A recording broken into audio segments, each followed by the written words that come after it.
Hare Krishna Krishna Krishna Hare Hare, Hare Ram, Ram Ram, Hare Hare, Hare Krishna Hare. Om Ajnanatimirandhasya Jnananjana Shalakaya Chakshurunmilitam Yena Tasmai Shri Guruve Namaha. Shri Chaitanya Manobhishtam Sthapitam Yena Bhutale Swayam Rupa Kadamayyam Tadati Swapadantikam Vandeham Shri Guru Shri Yutpad Kamalam Shri Gurun Vaishnavamscha Shri Rupam Sagrajatam Sagana Raghunathanvitam Tam Sajivam Sadvaitam Savadhutam Parijjana Sahitam Krishna Chaitanya Devam Shri Radha Krishna Padan Sagana Lalita Shri Vishakhanvitamscha He Krishna Karuna Sindho Dina Bandho Jagatpate Gopesha Gopika Kanta Radha Kanta Namostute Tapta Kanchana Gaurangi Radhe Vrindavaneshwari Rishabhanu Sute Devi Pranamami Hari Priye Vancha Kalpatrubhyascha Kripa Sindhubhya Evacha Patitanam Pavanebhyo Vaishnavebhyo Namo Namaha. Shri Krishna Chaitanya Prabhu Nityananda Shri Advaita Gadadhara Shivasadi Gaura Bhaktavinda Hare Krishna Krishna Krishna Hare Hare Hare Rama Rama Rama Hare Hare Namo Mahavadanyaya Krishna Prema Pradayate Krishnaya Krishna Chaitanya Namne Gaura Tvishe Namaha. So we are on chapter 9. Last time I did only one and two slokas. Two slokas I've done. Now we are going to go ahead. Shri Bhagwan Uvacha. I will just repeat. Bhagwan is giving the most confidential knowledge. It is called as Raja Yoga, Raja Vidya, king of all knowledge and king of all yogas. And it is the most sublime, most purest. Raja Vidya Raja Guhyam Pavitramidam Uttamam Pratyakshavagamamam. You can experience. And Dharmyam Susukham. This is the highest dharma. And Susukham Kartum Avyayam. You can easily practice this and it is everlasting. So dharma, whatever dharma is there, it has to be always easy. If we make it very complex, it will be very difficult for people to practice. So Bhagwan is giving something which is very practical. We heard all the way till 6th. Bhagwan has given so many things because there are so many students who want to know all that. Bhagwan, when I read Gita, I feel like Bhagwan knows everybody's heart. Obviously, he does. So he has answered everyone in the beginning itself. And he knows people, when they come, they have so many questions.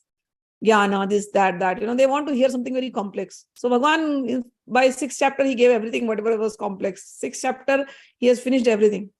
Now he is saying, after giving all that, he is saying, yeah, you might be thinking that was the greatest knowledge. But now, Arjuna, I am giving you the king of all knowledge. Now he's giving more. And so somebody must be thinking, wow, what is he going to give? But what he will give, we will see by the end of this chapter. Bhagwan says, I'm going to give this king of all knowledge. But there are people who will not believe. So, text 3.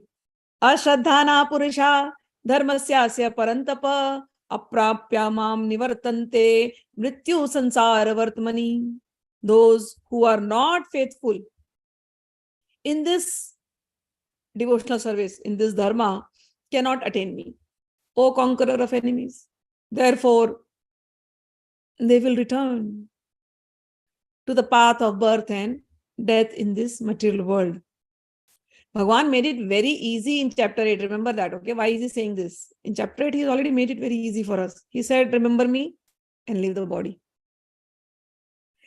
He has removed all complexities. Can you understand? Can you comprehend what I'm trying to say? We have always been thinking we need something complex to live in the world and to leave the world. Bhagwan has made it very simple. Just think of me and leave your body. Just think of me while living and just think of me while leaving. Done. Your work is done.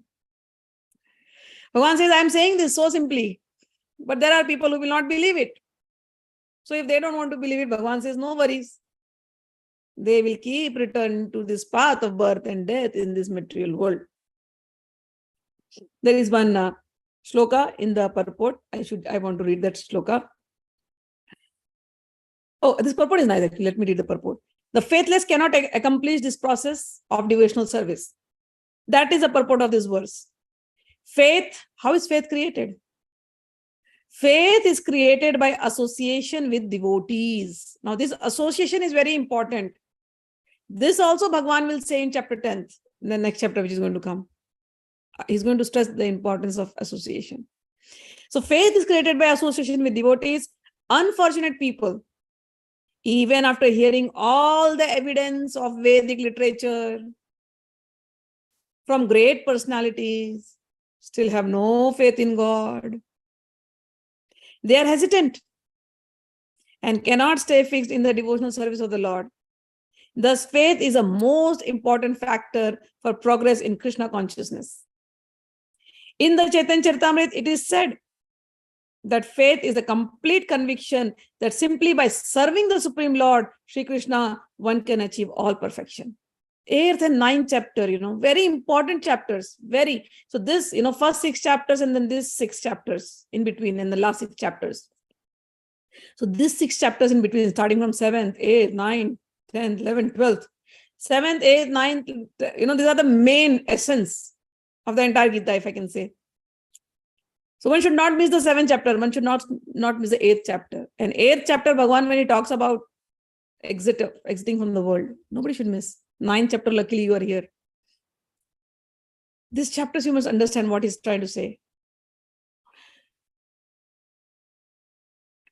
Now, in Bhagavatam, it is stated, Yatha taror mula nishechanena tripyanti tatskanda bhujopashakha pranopaharacha yathendriyanam tathaiva sarvarnamatchutejya. By giving water to the root of tree, one satisfies its branches, twigs, and leaves. And by supplying food to the stomach, one satisfies all the senses of the body. Similarly, by engaging in the transcendental service of the Supreme Lord, one automatically satisfies all the devtas and devis and all other living entities. Therefore, after reading Bhagavad Gita, one should promptly come to the conclusion of Bhagavad Gita. One should give up all other engagements and adopt the service of the Supreme Lord Krishna, the personality of Godhead. If one is convinced of this philosophy of life, that is faith. Now somebody reads the purport and they'll say, oh no, see, they are trying to promote their philosophy. No, it's not about their philosophy or anything. It is Bhagwan is saying. Bhagwan already said in 8th, remember that. Hear all the lectures of chapter 8 again. Bhagwan said, what happens when you worship me? You come to my loka. If you come to my loka, you don't have to come back to this world again. But if you still don't trust, you want to worship all other Devi Devatas. What happens when you worship Devi Devatas? You will go to their world. That is also, you will go up and then you'll come back down. He's given. Brahma, Loka, Punaravartana, Arjuna. All the way up to the Brahma Loka, you will have to come down. And then he has already told in 8th, if you worship Devatas, you go to their planet. If you worship your Pitras, forefathers, people do that. You will go there. If you worship Bhut, you go to their planet. If you worship me, you will come to my planet. So choose, make a choice. We talk about all these things. We have heard about all these things. But the faith doesn't come. And I'll tell you why. Because nobody opens up Gita and reads it. They think this is just a statement. This is just some exaggeration. But when you open the Gita and read every shlok, and you go chapter wise, again in the association of devotees. Very important. Without that, it is not possible. Then you understand the importance of this. Bhagwan has very clearly said in chapter 8, choice is ours. We can argue. Why not this Devta? Without reading the Gita, I know the journey, so I'm telling you. People are, in Tantra, especially in Tantra, there are so many Devis, so many Devtas, so many forms, so complex. So people who are following the tantric part, they are very reluctant to read the Gita. I was always challenged, always. Why are you reading the Gita? And when I tell them this is there, oh, Gita, we know it. They don't know. They'll say, oh, to reach the president, you have to pray to all the little gods, I'm like, yeah, if you think like that, so it will be for you that the same way. Don't worry, Gita has given me the answer. You are thinking you have to appease every small. This is how the worldly people think. If you want to go to the highest, meet the highest person, you have to appease all the lower people. This is how the worldly people think. When it comes to God, where is that God? That God is in your heart. Whom you have to appease? Whom? He himself became many Devi Devatas for your entertainment and for his entertainment. Because you don't want to believe that. You want to believe, if I please all of this, then I will reach God. Believe it. No problem. Bhagwan says, enjoy, I'm also enjoying. But there are certain devotees who understand the message of Gita and they know, oh, the journey is over. That person is in the heart. He's speaking and he's speaking through the book. Journey is over. All Devi Devatas. It was nice meeting you all. It was nice knowing you all. And thank you very much for pushing me to Krishna. It happens. Because Gita is like that. If somebody sincerely reads, not for the sake of show off. I know people, they won't read Gita. They will hear some few lectures here and there. And in those parts they will pick up by which they can speak nicely in front of others and they can show off, oh, I know the Gita. If you have read Gita, it will change you completely. Change you completely. It will make you a different person altogether. So those people, though Maya Pritgyan, as Maya has kidnapped their knowledge. But in 8th chapter, 9th chapter, we have come to 9th chapter. 8th chapter, he has made it very clear, very, very clear. It's up to us to accept. Now, 9th chapter, he'll make it more easier for us. Approaching him is so easy, so easy. He'll make it very clear, see. But this will happen only to the faithful, okay? Not to the unfaithful. Unfaithful people who are still doubting Thomases, you will take time. But faithful people, like this. So here, the example that they give. By giving water to the root of a tree, one satisfies its branches, twigs, and leaves. And by supplying food to the stomach, one satisfies all the senses of the body. Similarly, by engaging in the transcendental service of the Lord, one automatically satisfies all Devis and Devatas and all other living entities. Therefore, after reading Bhagavad Gita, one should promptly come to the conclusion of Bhagavad Gita. One should give up all other engagements and adopt the service of the Supreme Lord. Now, this conclusion will be in the chapter 9th. Okay, end Shloka. If one is convinced of this philosophy of life, that is faith. Now, the development of faith in the process of Krishna consciousness, there are 3 divisions, 3 stages. In the 3rd class, or the 3rd stage, are those who have no faith. Even if they are officially engaged in devotional service, they cannot achieve the highest perfectional stage. Most probably, they will slip after some time. They may become engaged, but because they haven't complete conviction and faith, it is very difficult for them to continue in Krishna consciousness. We have practical experience in discharging our missionary activity that some people come, apply themselves to Krishna consciousness with some hidden motive, and as soon as they are economically well situated, they give up these processes and take to their old ways again. It is only by faith that one can advance in Krishna consciousness. As far as the development of faith is concerned, one who is well versed in the literatures of devotional service and has attained the stage of firm faith is called the 1st class person in Krishna consciousness. And in the 2nd class are those who are not very advanced in understanding the devotional scriptures, but who automatically have firm faith that Krishna Bhakti or service to Krishna is the best course, and who have neither perfect and so in good faith they have taken it up. Thus they are superior to the 3rd stage devotee, 3rd stage person, who have neither perfect knowledge of the scriptures nor good faith, but by association and simplicity are trying to follow. The third class person in Krishna consciousness may fall down, but when one is in second class, he does not fall.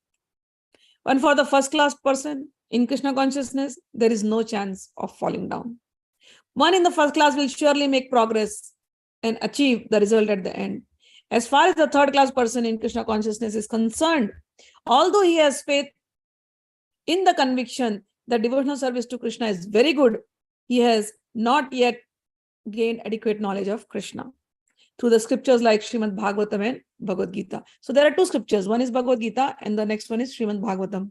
So Bhagavad Gita is the first one that you must read. And Bhagavatam is a higher Purana. So that is the next book you must read. So Bhagwan teaches so much things here, but how to execute them? One has to read how the devotees executed it. So for that, we have to go to the Srimad Bhagavad Mahapurana. Sometimes these third class persons in Krishna consciousness have some tendency towards Karma Yoga and Jnana Yoga, and sometimes they are disturbed. But as soon as the infection of Karma Yoga or Jnana Yoga is vanquished, they become second class or first class persons in Krishna consciousness. Faith in Krishna is also divided into 3 stages and described in Srimad Bhagavatam. First class attachment, second class attachment, third class attachment is also explained in the Srimad Bhagavatam in the 11th canto. Those who have no faith, even after hearing about Krishna and the excellence of devotional service, who think that it is simply eulogy, find the path very difficult. Got it? Even if they are supposedly engaged in devotional service, for them, there is very little hope of gaining perfection.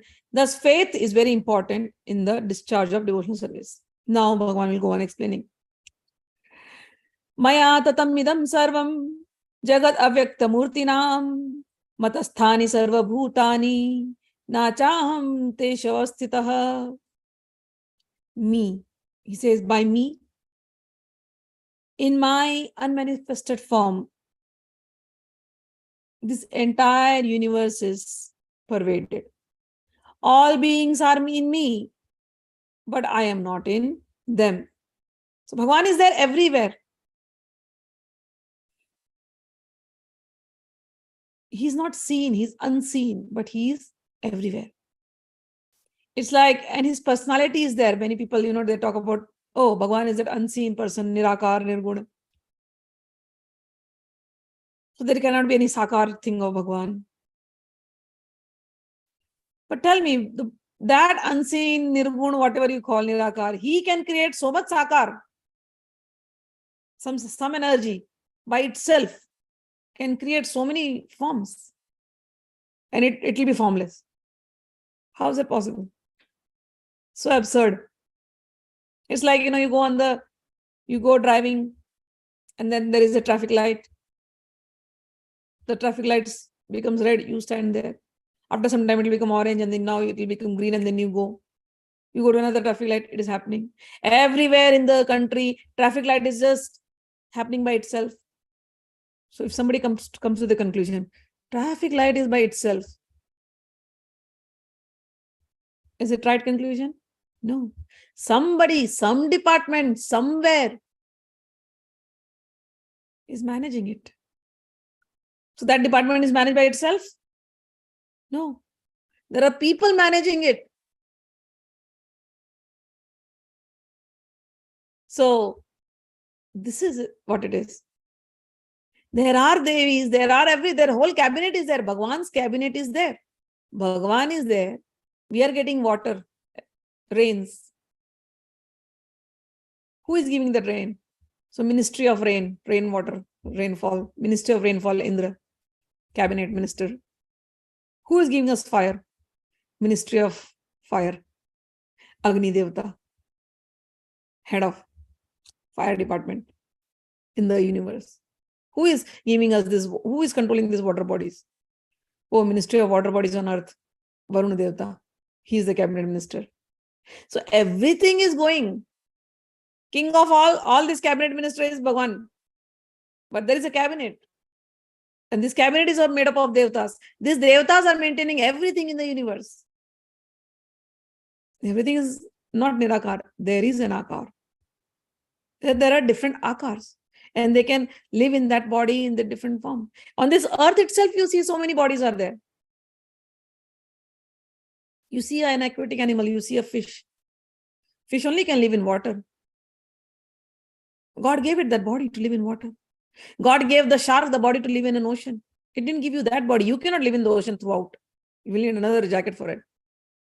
But the shark can live. God gave that body to the shark. God gave a body to the desert animals to survive in that heat, scorching heat. God gave us another body.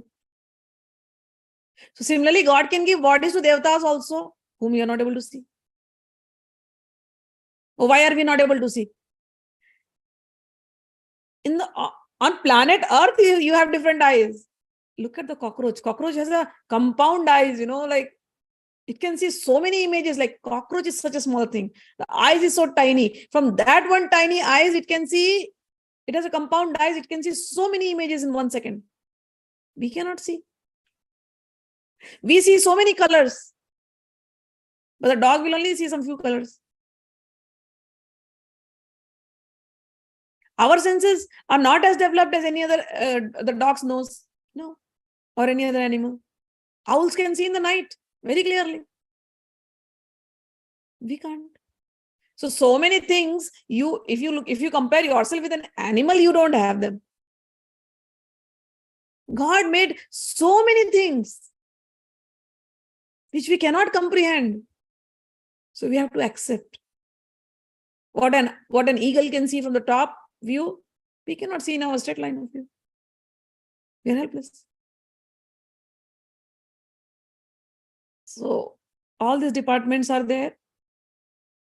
Everything is there. And everything has come out of God. So the king is there and king's cabinet is there.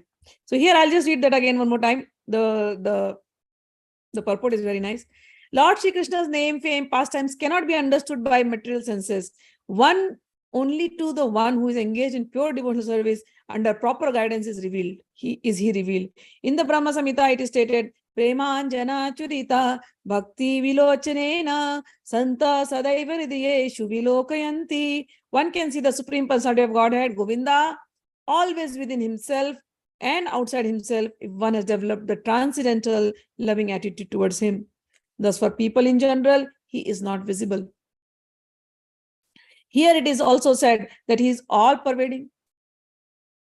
He is present everywhere. He is not conceivable by the material senses. This is indicated here by the word avyakta murtina. But actually, although we cannot see him, everything is resting in him. As we have discussed in the 7th chapter, the entire material cosmic manifestation is only a combination of his two different energies. The superior spiritual energy, the inferior material energy. Just as the sunshine is spread all over the universe, the energy of the Lord is spread all over the creation, and everything is resting in that energy. Yet one should not conclude that because he is spread all over, he has lost his personal energies, existence. To refute such an argument, the Lord says, I am everywhere and everything is in me. But still, I am aloof. For example, a king heads a government, which is but a manifestation of the king's energy. The different governmental departments are nothing but the energies of the king. Each department is resting on the king's power. But still, one cannot expect the king to be present in every department personally. But everything belongs to the king, right? That is a crude example. Similarly, all the manifestations that we see and everything that exists, both in this material world and in the spiritual world, are resting on the energy of the Supreme Personality of Godhead. The creation takes place by the diffusion of his different energies. And as stated in the Bhagavad Gita, idam kritsnam, he is everywhere present by his personal representation, the diffusion of his different energies. All right. Bhagwan says, Nacha matta sthani bhutani pashyame yogeshwaram bhuta bhinna cha bhutasto mamatma bhuta bhavanaha. And yet, everything that is created does not rest in me. Behold my mystic opulence. Although I am the maintainer of all living entities, and although I am everywhere, I am not part of this cosmic manifestation. For myself is the very source of the creation. Everything has come from me. So I am beyond it. I created, it's like making Brahmand, this Brahmand is like a ball. Bhagwan likes to play the game of balls. So he made one Brahmand, two Brahmand, and so many Brahmands he keeps making. Brahmands means universes. So he keeps making so many universes. He creates them all. His energies is in everything. But he is beyond all these things. The day he wants to destroy, everything is gone. It's like they give example, like a child goes to the ocean and they make these sand castles. And before going home, they themselves will remove it, break the sand castles. So Bhagwan is like that, unattached to everything. When he wants to play, okay, calls his Shakti, start the game. And then they make 1 universe, 2 universe, 3 universe, 4 universe, whatever they want to create, they'll create. With the ingredients are the same. With the same ingredients, they'll create. But they are beyond all this. This is all just a game of life. All right. Bhagwan says, he gives example now. Yatha akasha sthito nityam vayu sarvatra go mahan tatha sarvani bhutani matasthani upadharaya.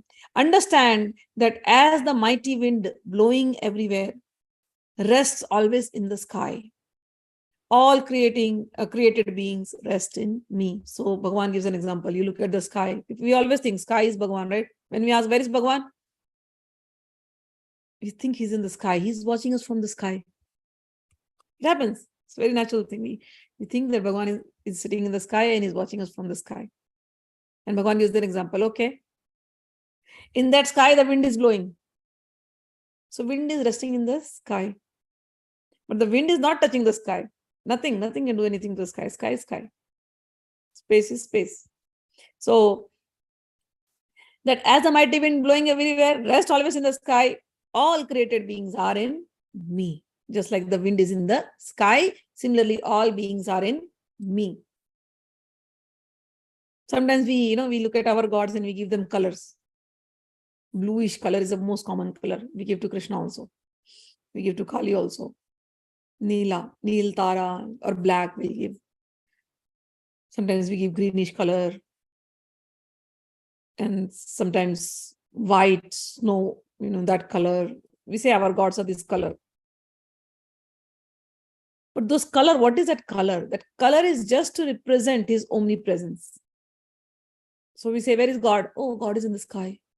What is the color of the sky? Oh, blue. So God's color is blue. Where is God? He's in the water, he's in the ocean. Oh, what is the color of the ocean? It is green, it is blue. So God's color is green and blue. But the sky is black in the night. Okay.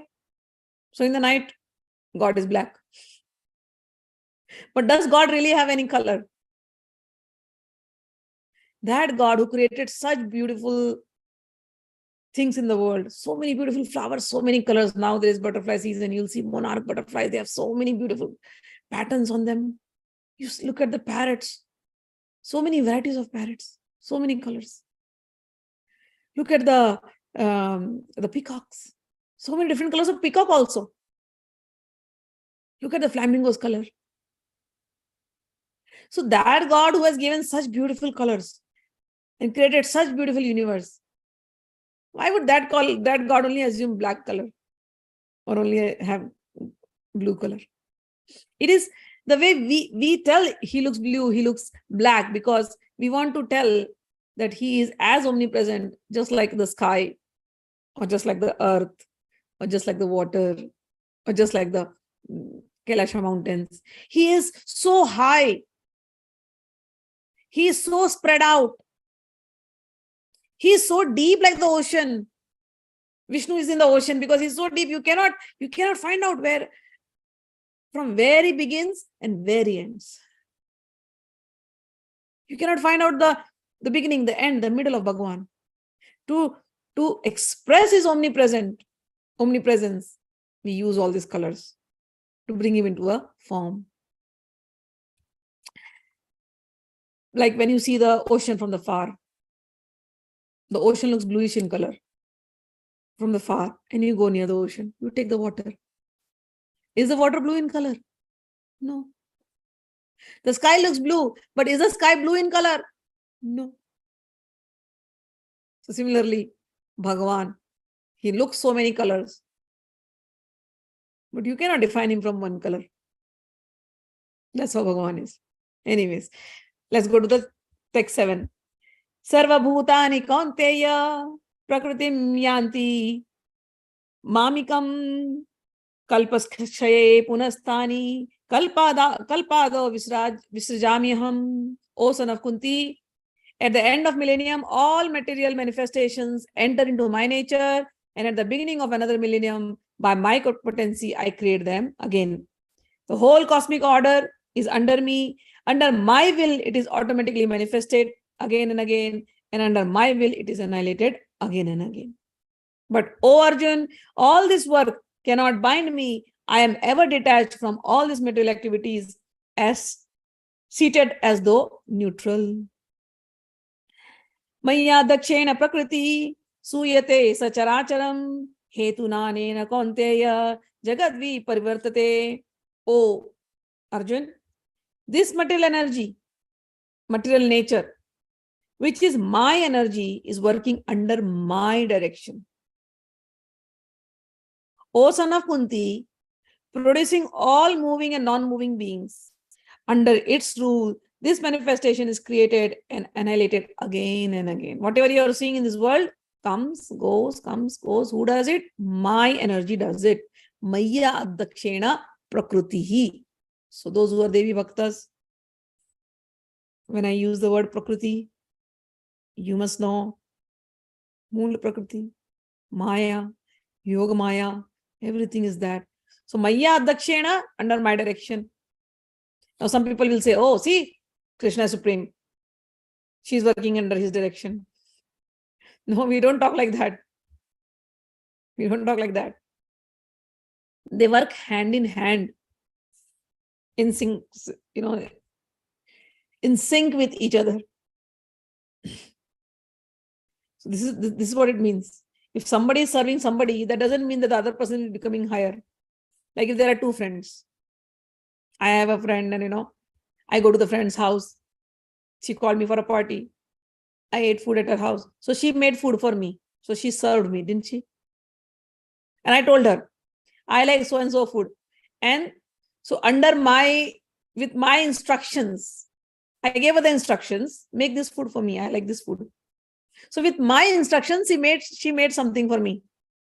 Does that mean I am superior to her? Doesn't mean. She and I are working together. So it doesn't make me superior to her. Okay, I went to her home, I ate food. And then, she's tired. I look at her face and I'm like, you sit down, I'll help you. And I take care of her kitchen. I clean her kitchen. I clean her dishes. Does that make her superior because I cleaned her kitchen? No. So they both are working for each other. That's how we see when we talk about God. Saying that, oh, this Bhagwan is, higher or Devi Bhaktas. No, Devi is only higher. Bhagwan is no, we don't talk like that. They are all created for different roles and all of them are working for each other. All of them are serving each other. That's how we see everything. So when Bhagwan says, this material nature, which is one of my energy, is working under my direction, O son of Kunti, she is the one producing all the moving and the non-moving beings. When the world is created, first thing that is created is Mahat Tattva. Mahat. That Mahat Tattva is that Prakriti. From Mahat Tattva comes Ahankar, ego. And that ahankar is divided into 3 gunas, sattva, rajas, tamas. And from those 3 gunas, the devatas come. Then this mind, intellect and everything come, and then our body parts come. And from there, Srishti starts, the creation starts. So the first tattva is mātā. Always this Bhagwan, wherever you read, he will say, he will use these names. But we as readers, we have to be very neutral and we should understand. We should not do this, oh, this goddess is supreme, or that god is supreme, or this Bhagwan is great, or this, no, we don't talk like that, especially when it comes to Krishna, Shiva, Devi. We don't talk. Even Brahma. Bhagwan said that in the Daksha story. We don't make any difference. We respect each and everybody. Everybody has a role and everyone is serving Bhagwan. That's all. Avajananti mam mudha manushim tanumashritam param bhavam ajananto mama bhuta maheshwaram. Bhagwan says, those who are fools deride me when I descend in the human form. Oh Arjuna, I am talking to you. I am saying so much things. But many people will say, oh, this was some human being, some enlightened human being, some Superman, with some superpowers. He is talking. Some people who talk about Nirakar, they'll say, the Nirakar inside this Sakar, the formless inside this form is talking. Oh, why are you twisting this whole thing so much? Except, no, the Nirakar does not have mouth. So why is that Nirakar? Why are you telling, oh, Nirakar is getting into somebody and talking? So why are the Nirakars talking to each other? Nirakar is Brahma. Brahma is already knowing everything. So this Arjuna is also Brahma, that Krishna is also Brahma. Then why are Brahma talking to each other? Why? Arjuna should also know. If this Nirakar can talk here, then this Nirakar can talk here also. Why? People twisting these words. So Bhagwan says, this is what will happen. Avajananti mam mudha manushi tanumashritam. Fools deride me when I descend in human forms. They do not know. Param bhavam ajananto mama bhuta maheshwaram. Mahesh is Lord Shiva's name. Maheshwar means opulence. He says transcendental. Mahesh means something which is transcendental. So so Bhagwan says, they do not know my transcendental nature as the supreme Lord of all. Moghasha mogha karmano mogha jnana vichetasaha rakṣasī māsarim chaiva prakriti mohinim shritaha. Those who are bewildered are attracted by demonic and atheistic views. In that deluded condition, their hopes for liberation, their fruitive activities, and their culture for knowledge are all defeated. When the Srimad Bhagavatam was spoken, it was spoken after Krishna went back to his abode. So the Saunak Rishi, who was the representative of the 88,000 sages, Saunak Rishi came to Sutta and he said, Kritvan kil karmani saharamena keshavaha atimartayani bhagvana guda kapatamanusha. He said, Lord Krishna, that supreme personality of Godhead, along with Balram, played like a human being. And so masked. He put such a nice act. He performed so many superhuman acts, but still, nobody could know that Bhagwan had come. Can you please tell us about all his qualities of that Krishna? That is why Srimad Bhagavatam was spoken. That Bhagwan came, Bhagwan spoke. But even at his time, only his devotees could know him as he was. Not everybody. That is what Bhagwan says. Avajananti mam mudha manushim tanumashritam. All those mudhas, all those fools will know only I'm like a human being. Param bhavam ajananto mama bhuta maheshwaram. They will not know my transcendental nature. His transcendental nature is Satchidananda Rupaya Krishnaya. That is his transcendental nature, but nobody will know. Bhagwan goes on saying,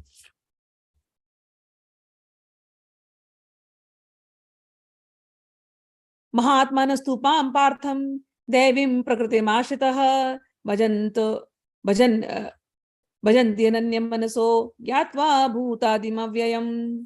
So first he said those who will be deluded, those who are not, those who are demoniac, those who are atheists, those who have atheistic views, their hopes of liberation is almost nil. But there are Mahatmas in this world. Who are these Mahatmas? Bhagwan says, those Mahatmas, they are always under the protection of my divine nature. Again, he used the word Prakriti. So first he says, this whole illusory world was created by my Prakriti. And this illusory world, so much illusion was created that people will not understand me. But some souls, they understand. And he says, those souls, O son of Pritha, who are those souls? Those who are not deluded. Those who are not deluded, the great souls, are under the protection of my divine nature. Partham, Devim, Prakritim, Ashritah. My Yogamaya is protecting them. And what do they do? Bhajanti ananya manaso. Ananya manasaha. Without deviation of their mind, they are always doing my bhajan. They are rendering service to me. Gyatva bhutadi avyayam. Knowing me as the Supreme Personality of Godhead. So those who know me, those who know my nature, they don't have to worry. My illusory energy, my Prakriti, my Yogamaya is protecting them. Those who are in my service. And what do they do? Who are these Ananyaman? Ananyaman means without deviation. Who are these people? Satatam kirtayanto mam yatantascha dridhavrataha namastyanscha mam bhaktya nityayukta upasate. This is the quality of Mahatma. Ananya Bhakti. What is that quality? Satatam kirtayanto mam. Always they are glorifying me. They are doing my kirtan. They are singing. How do you do kirtan? You sing Bhagwan's name. Hare Krishna, Krishna Krishna, Hare Hare, Hare Rama, Rama Rama, Hare Hare. Constantly. Shri Ram, Jai Ram, Jai Jai Ram. Shri Ram, Jai Ram, Jai Jai Ram. Shri Ram, Jai Ram, Jai Jai Ram. Sita Ram, Sita Ram, Sita Ram. Jai Hanuman, Jai Sita Ram. Sita Ram, Sita Ram, Sita Ram. Jai Hanuman, Jai Sita Ram. Achyutam Keshavam Rama Narayanam Krishna Damodaram Vasudevam Harim Achyutam Keshavam Rama Narayanam. So many ways. So what do the Mahatmas do? The great souls. Mahatma means the great souls. We all want to be great souls. What do we have to do? Satatam kirtayanto. Constantly chant Bhagwan's glories. So one is chanting his name, another is chanting his whatever he has done the past times. We are reading the Gita. We are glorifying him. This is also coming in chanting. Glorifying the places where he was born, where he did so many pastimes. We glorify him. So satatam kirtayanto mam yatantascha dridhavrata. They are fully endeavoring. They are trying hard, with full effort, they are trying to render service unto me. Namastyantascha mam bhaktya. They always worship me, they bow down before me. These great souls perpetually worship me with devotion. So what are the qualities of Mahatma? How do you become a great soul? You become a great soul by remembering God. I remember when I used to, when I was young, so in 3rd, 4th grade, So one day I was talking to my father. I can never forget this conversation. It was so deeply etched in my mind. So I used to say, Papa, I want to become I want to become a great person, great personality. So my father said, who is a great personality according to you? So I had heard stories about the political leaders. So I used some of those names. Indira Gandhi. She was the prime minister of our country that time. Indira Gandhi. Or Mahatma Gandhi. Or, these are great personalities. Subhash Chandra Bose. Raja Ram Mohan Roy. Something like that. I heard stories about them through my grandfather. So Raja Ram Mohan Roy. I want to be like them. Sarojini Naidu. I want to be like them. All these names you don't know. These are great personalities. Indian political personalities of our times. So yeah, Jhansi Wali Rani. Rani Lakshmi Bai, who fought very bravely. So Papa, I want to be like this. I just said. And Papa is like, yeah, they are great, no doubt. But who is the greatest? Gautama Buddha is the greatest. Shankaracharya is the greatest. I'm like, what do you mean? Papa said, people will forget all these political leaders. Like when I use the name Sarojini Naidu, nobody knows. But when I said the name Buddha, all of you almost know. So my father said, if you want to be really famous, you should become like Buddha. He will always be there. And his reputation, his fame will be in all countries. Be a Buddha, be a Shankaracharya, be a great saint. Who is a Mahatma? A Mahatma is a person who is always thinking about God. This was his. Be a Guru Nanak. He used all these names, huh? Be a Nanak. I could relate to all these great ones. Be a Paramahansa Yogananda. Be a Ramakrishna Paramahansa. If you want to be great, be like them. So yeah, so I understood. So, many years later when I was in college, I was a good orator. And so I was approached by some political party of that time. They wanted me to join their youth group. But this teaching of my father went in my head. I'm like, no, I'm sorry. I'm not interested in anything politics. Thank you very much. Because if you want to be great, be a Buddha. This kept going on in the head. Anyways. All right. So Bhagwan says, here Bhagwan has said, who is a great personality? Always chanting my glories, endeavoring with great determination, bowing down before me. Those great souls perpetually worship me with devotion.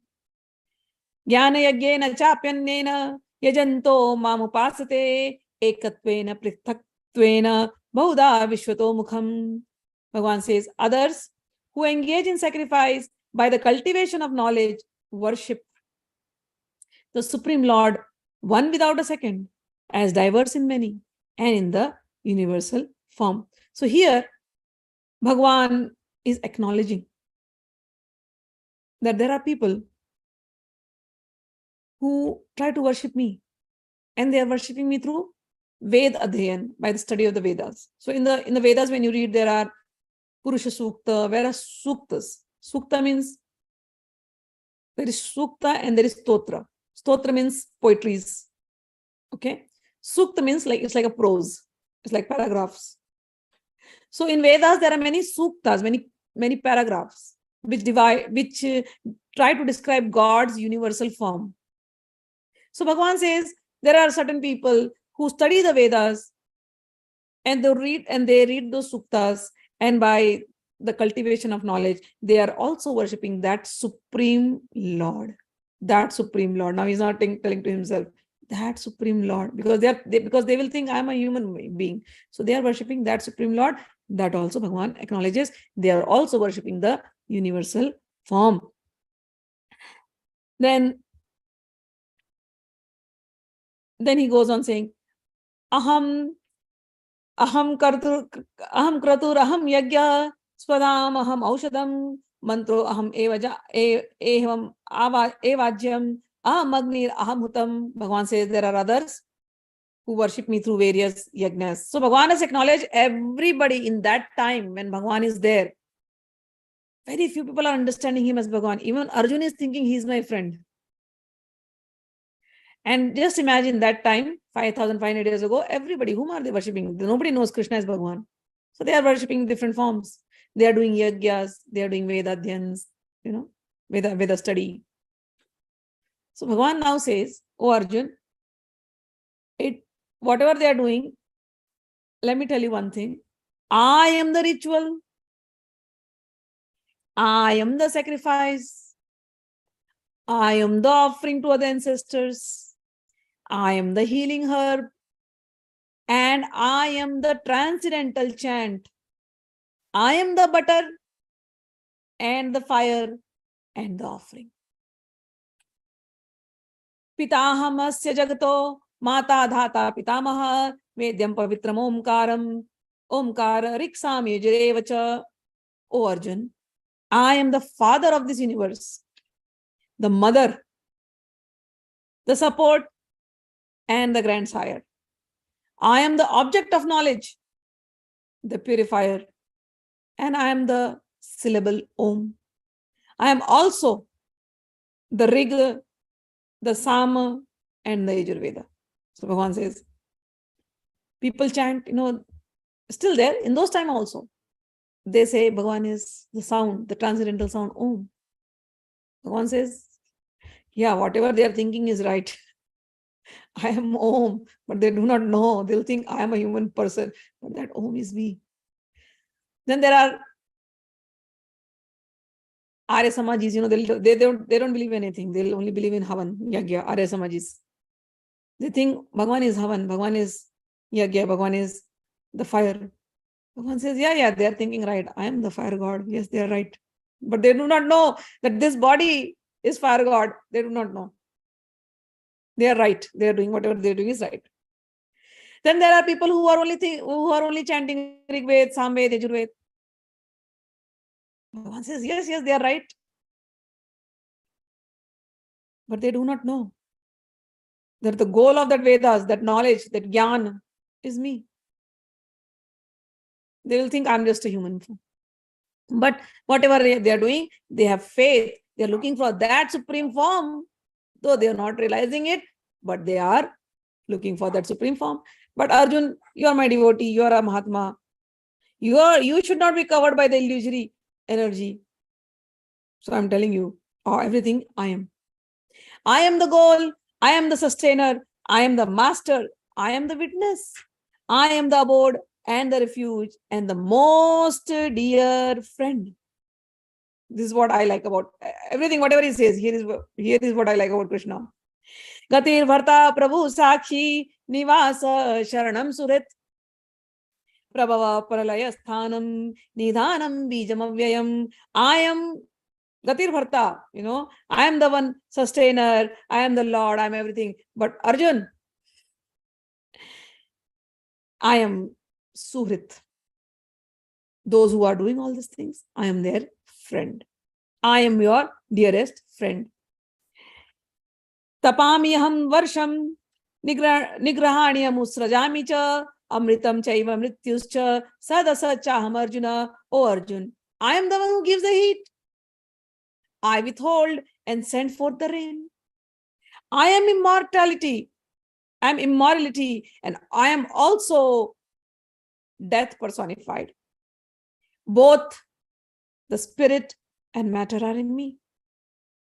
Traividhamam soma paput papa yaggairadvishta swargatim prarthayante te punyamasādya surendra lokam nashanti divyan divi deva bhogan. Those who study the Vedas and drink the Soma juice, seeking the heavenly planets, worship me indirectly. Purified of all sinful reactions, they take birth on pious heavenly planet of Indra, where they enjoy godly delights. Te tvam bhuktva swargalokam vishalam chine punye martyalokam vishanti evam traidharma manu prapanna gatagatam kama kama labhante. Bhagwan says, people are doing all these things, different deities, different pujas, different things to gather so much merit so that they can go to the heavenly planets. They will go, they will enjoy. But let me make it clear to you. Te tvam bhukta swargalokam vishalam. Shine punne marte lokam vishanti. When they have thus enjoyed vast heavenly sense pleasures and the results of their pious activities are exhausted, they return back to this mortal planet again. Thus, those who seek enjoyment by adhering to the principles of the three Vedas achieve only repeated birth and death. So when you read the Vedas, in the Vedas, all these different karma kand, we call it karma kand. Karma kand means rituals. All these different things are given. You worship this God, you will achieve this. You do this ritual, you will get this. So Vedas are full of rituals, and people get very attracted to those rituals because they promise you heavenly delights. Who doesn't want it? So people do. So Bhagwan says they do it. So they will go to the heaven. But afterwards, they will have to come back to earth again. So you should know. Now the knowledge has to be clear. So we are living on earth. Beyond this, there is Bhur, Bhuva, Swaha. Swaha means Swargalok. So we are living on earth. Then there are the planet of the forefathers. Then there is the planet of the Devatas, Indra god and all those things, the fire god and everybody. So our world is connected to their world, and we have to always keep doing good work here. So the energy, good vibes are going to their planet. They're also balanced. So those people who are there, we can go there. We can become an Indra in one life. We can also become, we can be in the cabinet. If we do good work, if we get enough merits, we will go to heavenly planets. All this has been given in the Vedas. But it is just like going to and staying in a 7-star hotel on earth. I think 7-star hotel is the biggest hotel, probably. So to live in a 7-star hotel, what do? You earn money. You earn money. And pay that money to enter into the 7-star hotel. Maybe you booked it for 1 month. After the month is over, what happens? You will have to leave the hotel and come down back to your home and earn again for the next trip. So similarly, this heavenly planets are like 7-star hotels of the universe or the 10-star hotels of the universe. You earn enough merits. And when you go to the heavenly lokas, you have given up the merits. Once all the merits are exhausted, you are sent back to earth again. And the whole cycle of repeated birth and death starts. Bhagwan has made it very clear. So, but why do we do all these things? Because we think by worshipping them, we are going to get all wishes fulfilled in this life and next life. So desires, our desires are making us do all that. And the illusory energy, Maya, it keeps us in the loop. But then there are few smart ones, few very blessed ones who are now hearing the Gita. Now everything is becoming very clear. What they were doing in the past, what I was doing in the past, what I tell you, I've told you probably must. There is this Devi called Kamla. Kamla is Lakshmi, Lakshmi's form. So in Tantra Mahavidya, Kamla comes, Kamla is goddess of wealth. So I used to pray to her every Diwali for wealth. Who doesn't want wealth? But only when I started reading the Gita, I understood. All that thing, whatever we did, all the mantras, what I was chanting, most of the mantras were to give us good things, heavenly things, wealth and other things. And then I realized, what was I asking? I never questioned those mantras. I never saw those mantras because that was given and I was also ignorantly doing. And it gave me everything that I wanted. But when you read the Gita, Bhagwan is showing you something else. He's like, okay, you will get all that thing again and again, but again you will be coming back to earth. How much do you want to enjoy on the earth? Are these earthly pleasures really that good? Multiply these earthly pleasures 100 times. Probably those are the heavenly pleasures. Do you really want to go there? You will enjoy the heavenly pleasures and then come back to earth. Do you really want to come back? Then if you don't want to come back, then you must question what I must do. Bhagwan says, come to me. Bhagwan, I will come to you. But then, people say that if I come to you, you take away everything. I have heard. People in India, they talk like that. If you go to Krishna, Krishna will steal everything from you. Why? Because Krishna has to give you himself to you. Really? And that is why most people don't want to go to Krishna. They are happy worshipping Devis because Devis will give everything and liberation also. But when you go to Krishna, this is a myth. This is a rumor, I'll tell you. Krishna takes away everything and does not give you back. And because he will come. And who wants Bhagwan? Who wants Bhagwan? They want one Bhagwan. The concept of Bhagwan has to be, Bhagwan has to give you all happiness, all joy, all wealth, all prosperity. And then Bhagwan has to be there. This is our concept. When somebody says, no, Krishna will take everything and he will give himself to you, then Krishna seems very unattractive. What will I do with you, Bhagwan? Everything else I need too. So now Bhagwan is breaking that myth in the next shloka. Ananyas chintayanto mam ye jana pariupasate tesham nityabhyuktanam yogakshemam vahamyaham. People who do the Vishnu Sahasranam, this is the last shloka, one of the shloka that they end it up here. Ananyas chintayanto mam.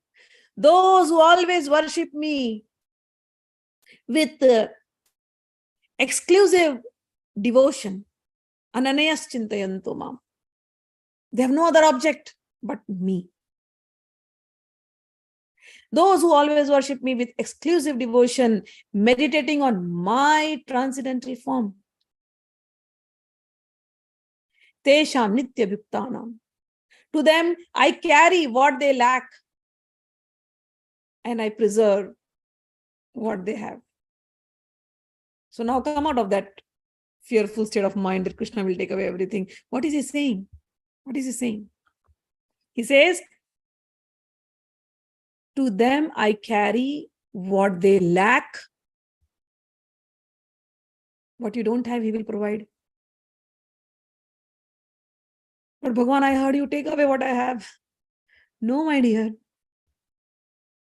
I preserve what they have. Tesham nityabhyuktanam yogakshemam vahamyaham. People take life insurance. In India, there is life insurance company. It's policy, when the motto, the slogan is this, yogakshemam vahamyaham. Bhagwan says, I am your life insurance while living and after leaving. I am your life insurance. So do not fear. Those who are always worshipping me with exclusive devotion, meditating on my transcendental form, to them I carry what they lack and I preserve what they have. I'll tell you, this is so beautiful. I like this shloka so much. I went through an experience in my life. Love for Krishna doesn't come easily, but he keeps talking to you. And he gives you answers. So once upon a time, long time ago, I also went through some phase in life where it was very confusing, very, it was very confusing. I mean, things were very bad. They were all going south.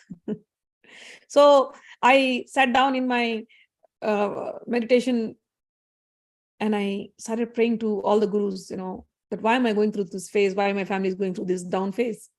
What is the purpose? Give me some answer. Sometimes it happens. We want answers from Bhagwan. Give me some answer. What is going to happen in the future? And because things were just going away from my hand, I could just see things slipping, So at that moment, you feel like, okay, everything is going to go away now. Whatever you had built will just go. Even though you're strong, you're still not strong. Gita, when Bhagwan gives you Gita teachings, he'll make you practice it. And he made me practice it.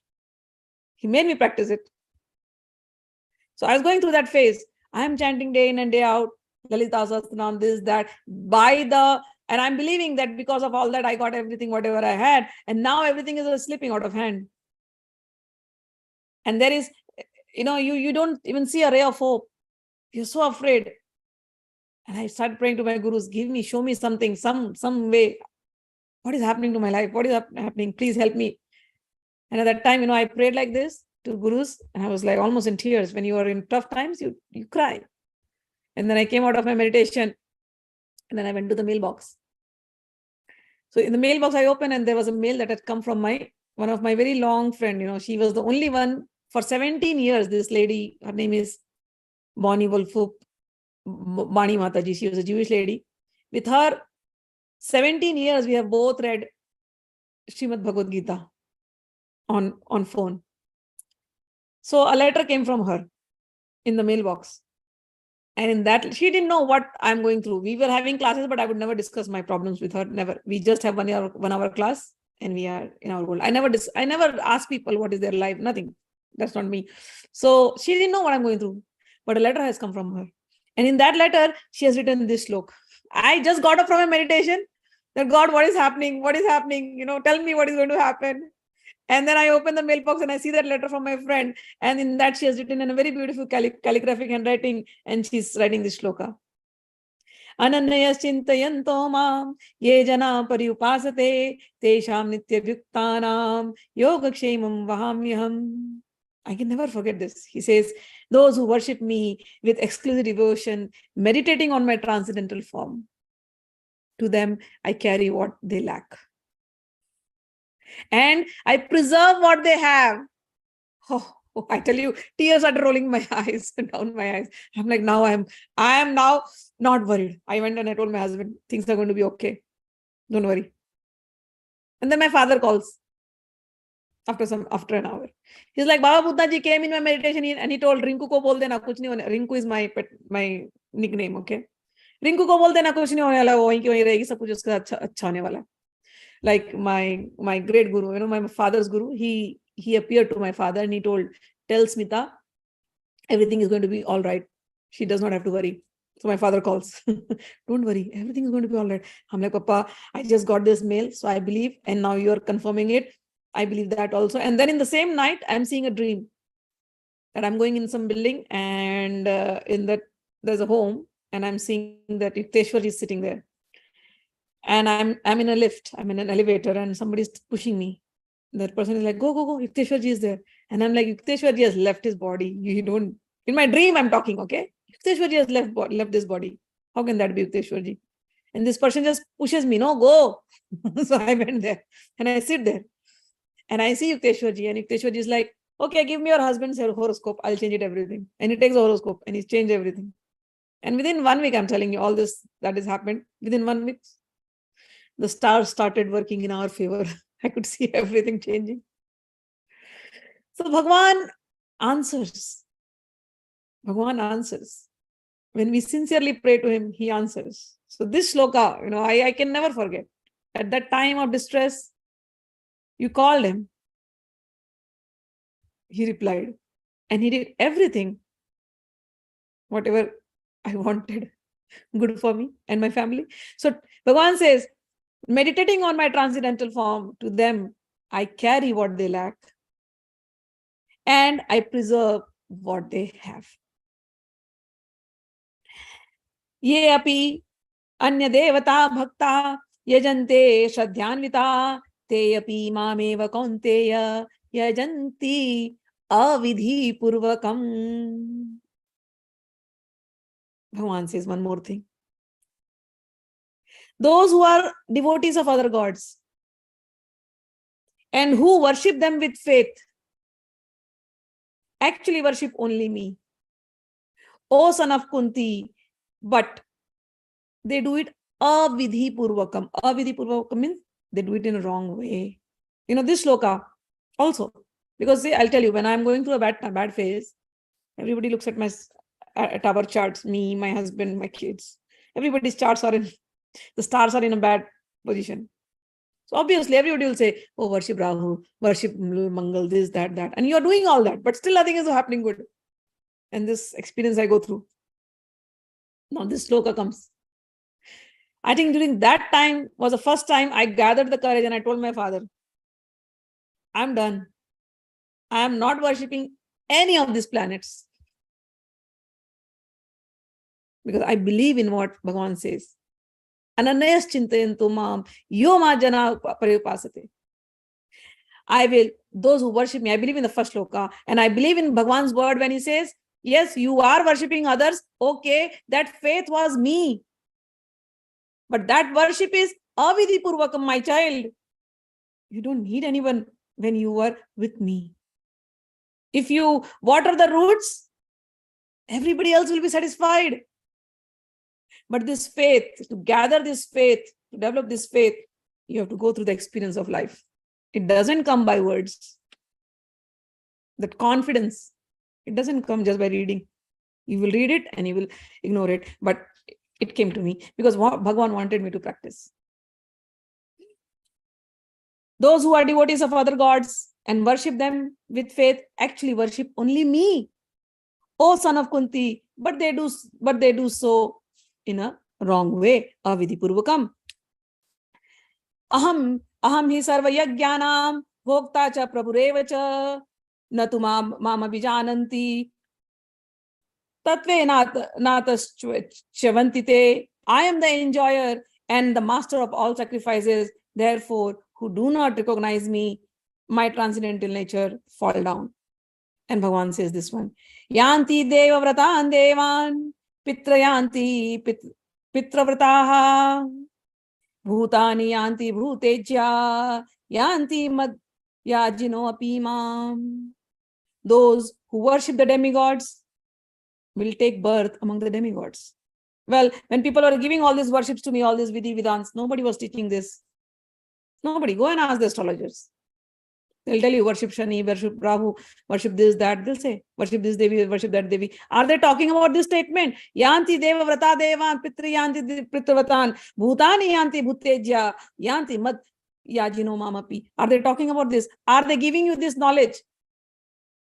That those who worship the demigods will take birth among the demigods. Those who worship the ancestors will go to the ancestors. And those who worship ghosts and spirits will take birth among such beings. And those who worship me will live with me. Along with whatever they are giving you the knowledge, are they giving you this knowledge? The disclaimers, as I say, are they giving you? They should enlighten you that, okay, you are going to pray this God for this particular desire. Your desire will be fulfilled. But this is not the end, my dear. You must know.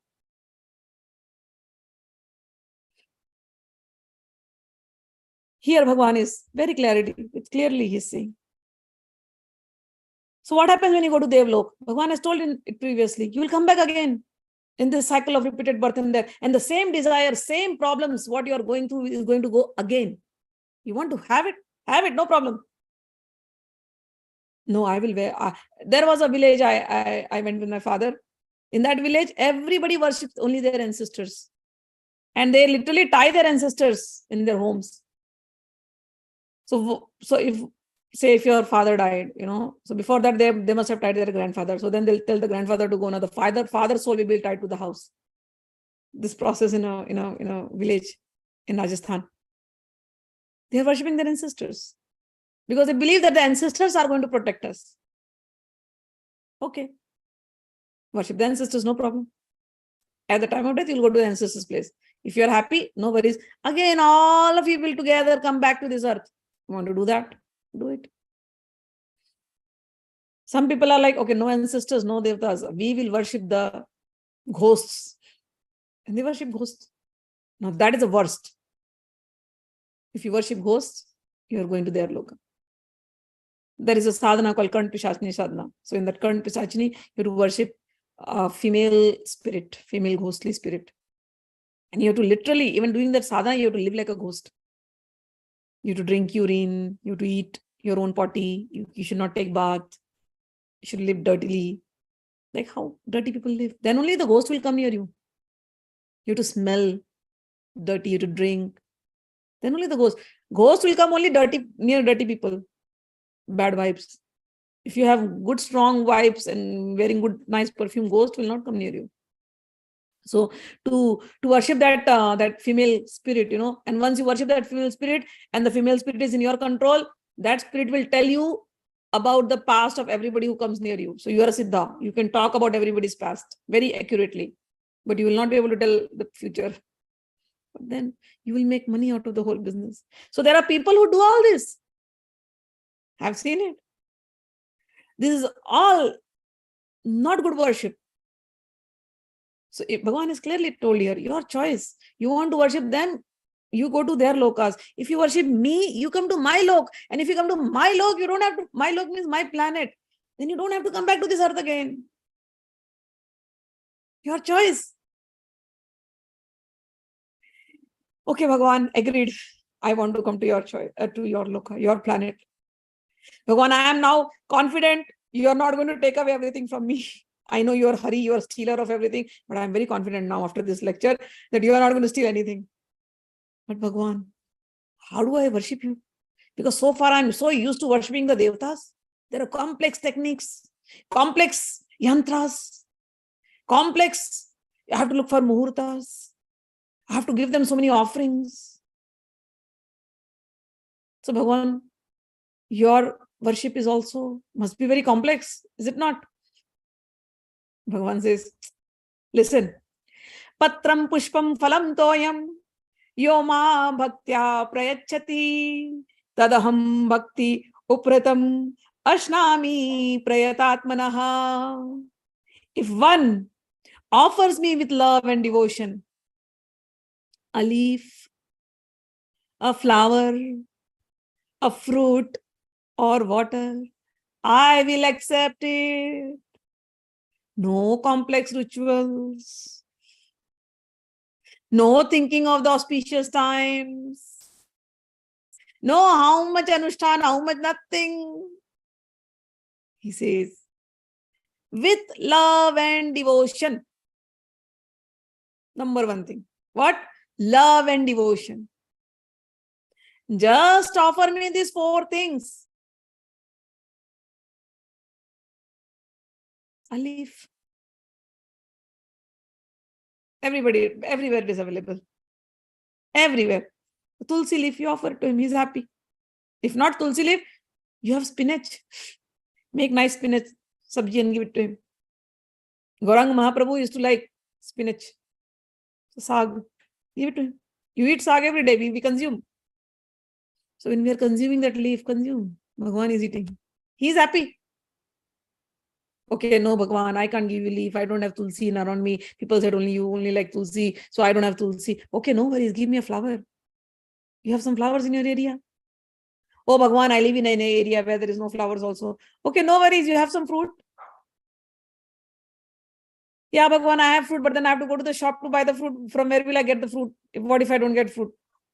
You are drinking water every day, no? Every day. Can you be without water? My dear friend, share the water with me. Let's drink it together. I just need only 4 things. If you give it to me by love and devotion, I accept it. So no complex procedures. Also, my dear friend, do this thing. Again, karma yogi is taking. Yat karoshi yadashnashi, yat juhoshi dadati yat tapasyasi kaunteya, tat kurushva mad arpanam. Whatever you do, whatever you eat, whatever you offer or give away, and whatever austerities you perform, oh, do that, O son of Kunti, as an offering to me. In this way, you will be freed from the bondage to work and its auspicious and inauspicious results. With your mind fixed on me in this principle of renunciation, you will be liberated and come to me. Wow, so easy. He says, I envy no one. Shloka number 29. I envy no one, my Arjun. I am not partial to anyone also. But what do I say? Ye bhajanti tu mam bhaktya mayi te shu chapaham. I'll say one more thing, but I am not partial to anybody. But if someone renders service to me with devotion, he is a friend. He is in me, and I am also a friend to him. Done. Our friendship. How do we make the friendship? We shake hands. How? Bhagwan, 1 glass of water for you, 1 glass of water for me. Cheers. This is how we make friendship with Bhagwan. Bhagwan, I got flowers for you. This is how we make friendship with Bhagwan. Bhagwan, this fruit basket for you. Come on, we are friends. This leaf and flowers, garland for you. We are friends. Bhagwan says, I'm not partial to anybody. But if somebody really gives me with this love, these things, I'll tell you, I am his friend and he's my friend. Shake hands. Ye dosti hum nahi todenge. And Bhagwan says, one more thing. Api chet suduracharo bhajate ma mananyabha sadhurev cha mantavya samyak vyavasthito hi saha. Even if one commits the most abominable action, if he is engaged in devotional service, he is considered to be saintly because he is properly situated in his determination. Even if somebody has done some sins in the past, Bhagwan says, I don't consider them. He's chanting my name. He's walking towards me. He's coming forward to make friendship with me. I will accept his friendship. And everybody should consider him to be saintly. So what? He must have sinned in the past. That was his past. Now he's a pure soul.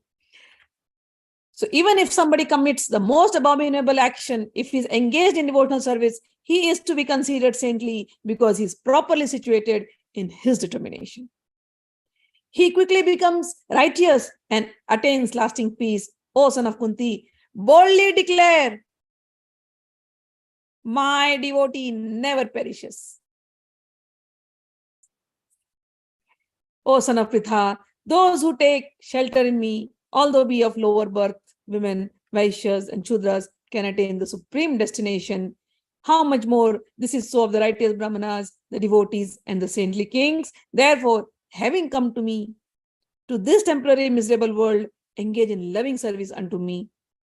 And then he completes this chapter with, he started with Rajavidya, the knowledge.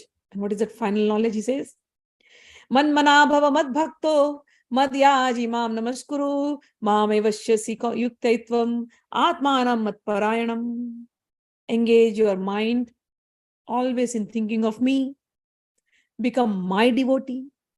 Offer obeisances to me and worship me, being completely absorbed in me. Surely you will come to me. This is the knowledge. This is the king of all knowledge. This is the king of all yoga. This is the highest dharma. This is the most sublime, most purest. What? Bhakti yoga. Mam. Manmana bhava mad bhakta. Engage your mind, always thinking of me. So that fancy term Raj Yoga, people say, Raj Yoga, Raj Yoga. Here, it comes here. Conclusion of Raj Yoga.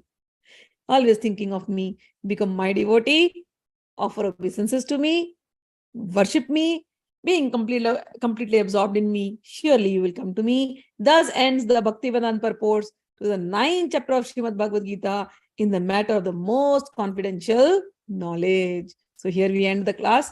Some few more shlokas I will explain tomorrow, and then tomorrow we'll start the 10th one. Let me see your comments and we'll end it up. Haribol, Haribol. Exactly, Nirgun is so powerful, Bechara. It can't take Sakar Roop. Joke of the century. Ma, the explanation says this, you got it. Ma, you did end up joining the political party called SKT. Wow, Shri Krishna Toli. Yes, yes. Krishna is our everything and everyone, it seems. He can be our friend, our brother, our father, our husband, our advisor as well. Whatever we want him to be for us. Yes, yes. It's really beautiful feeling, Ma, when a Bhakta knows his Bhagwan is there and get direct guidance. Thanks for sharing your experience. When we give or offer fruits or water, can we consume it? Yes, it is our prasad. Yes, we have to consume it.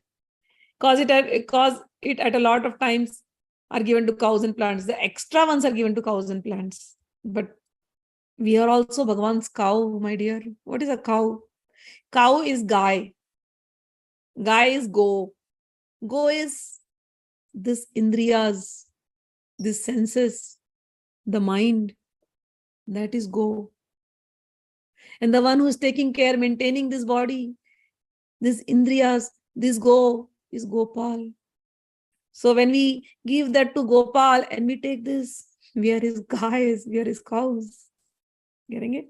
So one is the extra, the other ones, and one is to us. We have to eat. It purifies it. All right. So we will end it up here now. Jai Ma, Jai Shri Krishna. You all have a great Krishnamay day. Jai Shri Krishna. Radhe Radhe. Thank you, Ma. Thank you, Ma. Welcome. Hare Krishna. Hare Krishna. Hare Krishna.